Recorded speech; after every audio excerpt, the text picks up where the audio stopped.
Is it just me, or is it every day the more I hear Elon Musk talk, the more he sounds like a supervillain from a Bond movie? I'm beginning to think if there was ever a real modern day, real life supervillain, it's got to be Elon Musk. He reminds me of the white hat hackers from the early 2000s who thought that they were doing a good thing by forcing Windows updates on corporations' production servers without realizing the consequences of their actions. There was one in particular. There was a Microsoft Exchange hack of some kind, some type of communication channel that hackers figured out how to get into the email servers and take full control. Some white hat hacker figured out the solution and just pushed it to servers across the world. Caused all kinds of havoc, all kinds of problems that he just could not anticipate, causing who knows how many untold millions in damage, because these corporations would have to fix all these problems. So that brings us back to the question about Elon Musk. I just saw where there's a tool now that takes the place of 12 employees. Not 12 features, 12 separate workers. And it costs less than most companies pay for one entry-level employee in a single week, roughly around $300 a month. And the thing about it is, it learns your job. Once it learns how to do the job, it can just start working autonomously, running 24/7 with no oversight, no breaks, no going to the bathroom, 24/7. Doesn't need you anymore. Is this the thing that finally takes your job? Or is this the thing you learn how to control and run? I think that that's the decision you're going to have to make about your career. Are you going to be the one who controls AI and tells it what to do? Or are you going to be the person who gets replaced by AI? So here is how Grok Bot works. It sits on one computer, running 24/7, one subscription.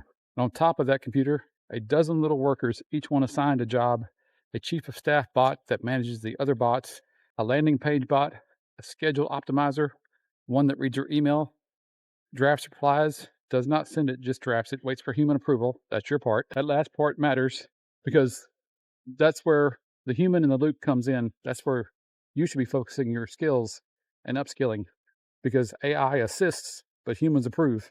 Now, here's what should be scaring you. It's not that there are 12 bots. It's that a non-technical person can now do what an entire IT department used to do to set this up. No code, no server closet, no calling someone like me to come get the systems talking to each other. That's the barrier that used to protect a lot of jobs. Now that barrier just got a whole lot lower.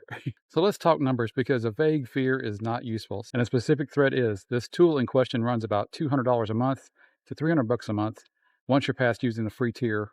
Compare that to a full-time hire. Compare that to a part-time assistant. $200 a month versus several $1,000s a month in payroll. That math is exactly why this gets adopted fast in the departments that don't require deep technical judgment, scheduling, drafting, basic research, first pass, admin work. Anything that is repeatable, describable, has a sequence of steps is now a candidate to be handed to a bot. But here's the thing the demo conveniently skipped over. Every one of these 12 bots was still waiting on a human to say yes. The email bot drafted, it did not send. The business bot did not build a plan, it did not spend money. The whole pitch, even from the guy reviewing it, kept circling back to you authorize it, you approve it, you review it before it goes out. Even the tool built for full automation could not escape needing a human in the loop. That's not a marketing weakness, that's the actual shape of what's coming. They're going to need a human in the loop, and you should be that human in the loop. And that human in the middle loop is exactly what my free guidebook teaches you: how to uncover the skills that you already have that AI can't replace, and figure out the things that AI should replace, and then focus on those things like judgment, making the guidelines, knowing when to apply something, when not to apply something. That's the human in the loop. That's what makes you indispensable. Those things that AI can't know about because they just don't have the operational knowledge that you have gained from working where you are.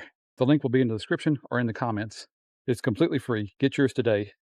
I've spent 25 years watching new tools come and go as they promise to remove the human from the process. Automation scripts, self-healing servers, every single one of them still needed somebody who understood why the rule was there in the first place. Somebody to catch it when the automation confidently did the wrong thing.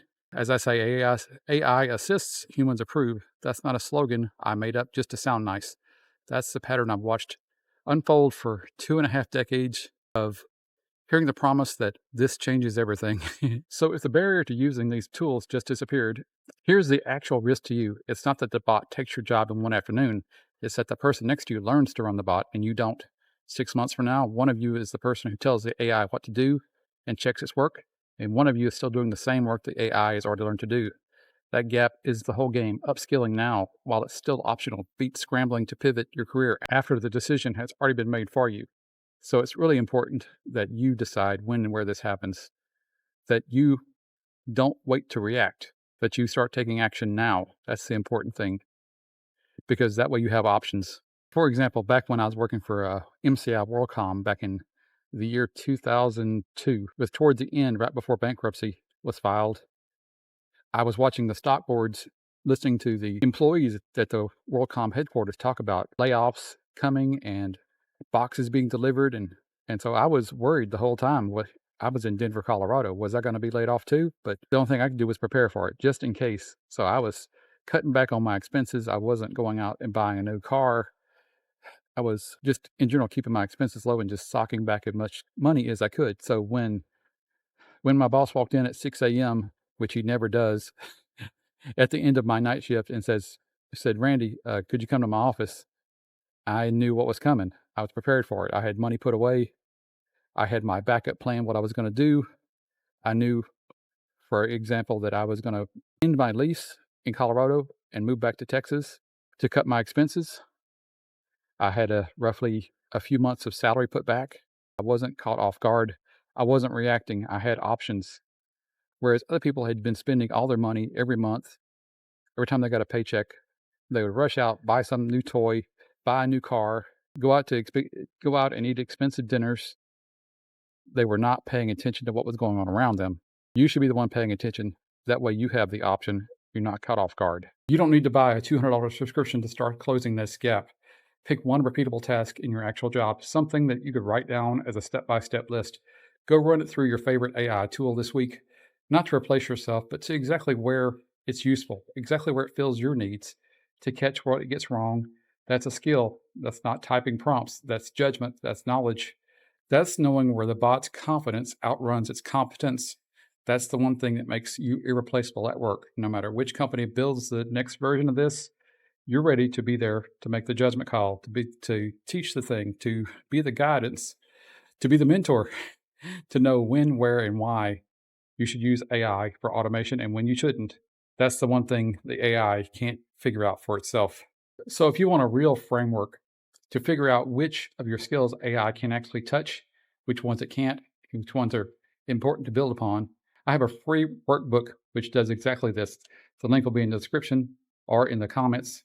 It's completely free, so take advantage of it now while you still have options and you don't have to react because you waited too long. And just to give you an example of a real life interaction I had today, I was doing some keyword research with Gemini, and it came back and told me a list of keywords I should be targeting, and it confidently told me that there were a lot of search volume for them.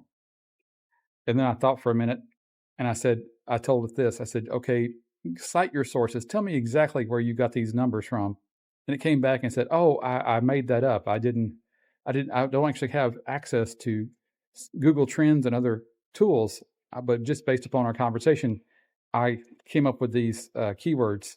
So I came back to it and I said, I can't believe you made up these numbers for these search terms when you just called me out for not citing my sources just a few minutes ago. And it literally came back and said, you're right. You were right to call me out. I did not do that. And I called you out on it.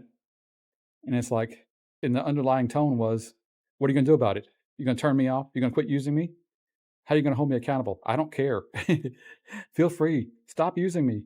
So don't forget this important lesson. And always remember,